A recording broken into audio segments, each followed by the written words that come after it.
Hi, I'm back to read the Screwtape Letters, Chapter 2, written by C.S. Lewis.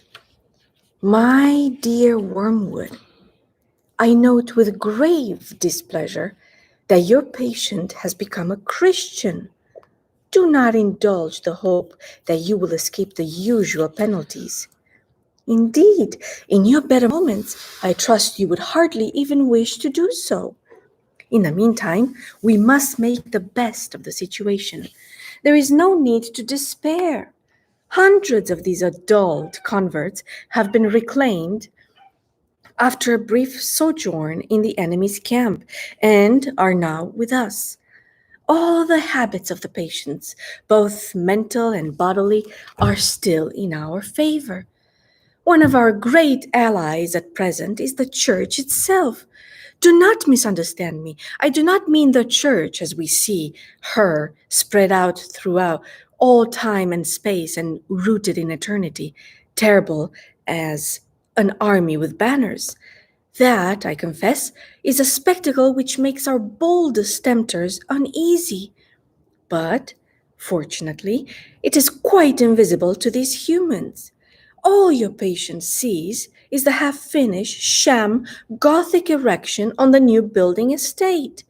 When he goes inside, he sees the local grocer with rather an oily expression on his face, bustling up to offer him one shiny little book containing a liturgy, which neither of them understands, and one shabby little book containing corrupt texts of a number of religious lyrics, mostly bad, and in very small print. When he gets to his pew and looks round, he sees just that selection of his neighbors whom he has hitherto avoided. You want to lean pretty heavily on those neighbors. Make his mind flit to and fro between an expression like the body of Christ and the actual faces in the next pew. It matters very little, of course, what kind of people that next pew really contains. You may know one of them to be a great warrior on the enemy's side. No matter, your patient, thanks to our Father below, is a fool. Provided that any of those neighbors sing out of tune, or have boots that squeak, or double chins, or odd clothes, the patient will quite easily believe that their religion must therefore be somehow ridiculous. At his present stage, you see, he has an idea of Christians in his mind, which he supposes to be spiritual, but which, in fact, is largely pictorial.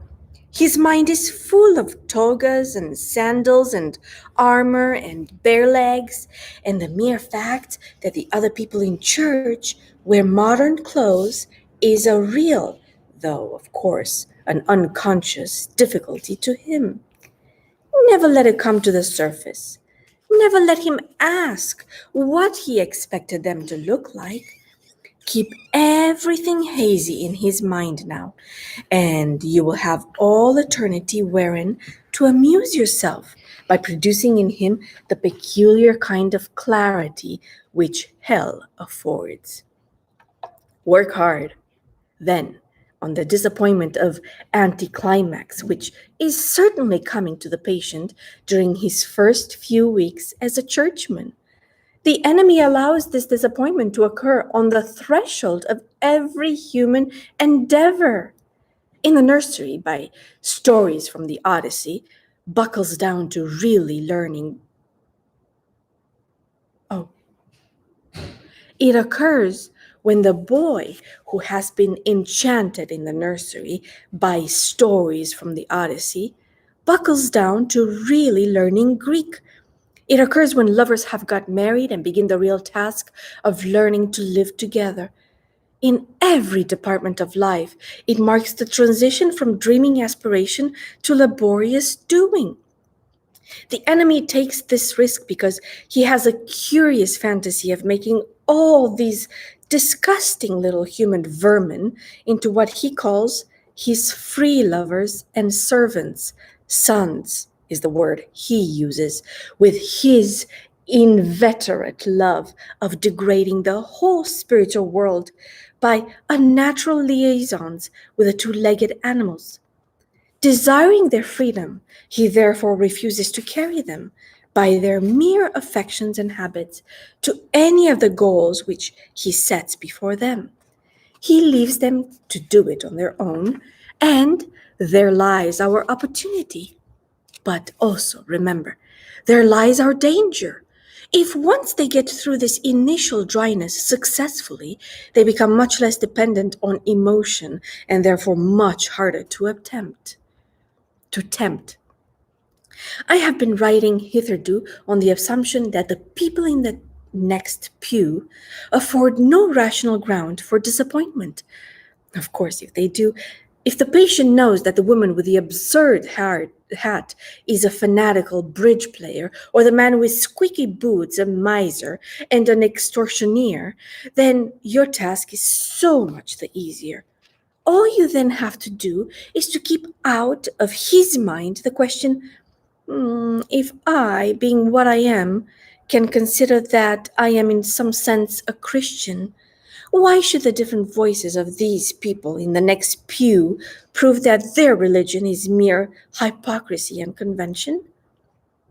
You may ask, whenever it is possible, to keep such an obvious thought from occupying even to a human mind. It is Wormwood, it is. Handle him properly, and it simply won't come into his head.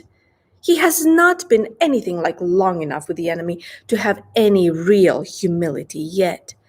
What he says, even on his knees, about his own sinfulness, is all parrot talk.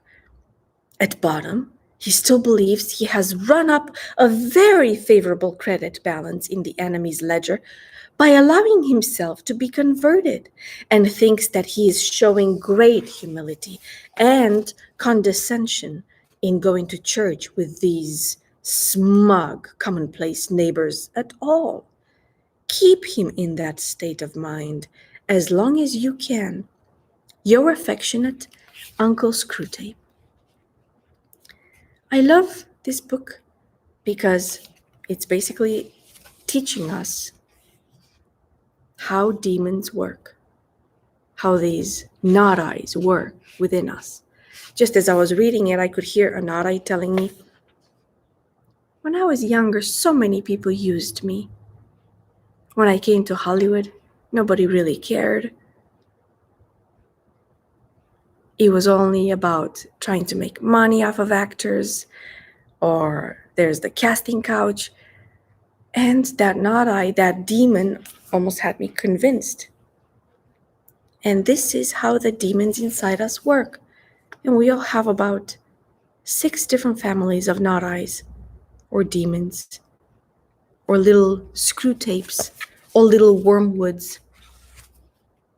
And I will come back tomorrow to read the 3rd letter from Screwtape to his nephew, teaching him how to destroy a human being.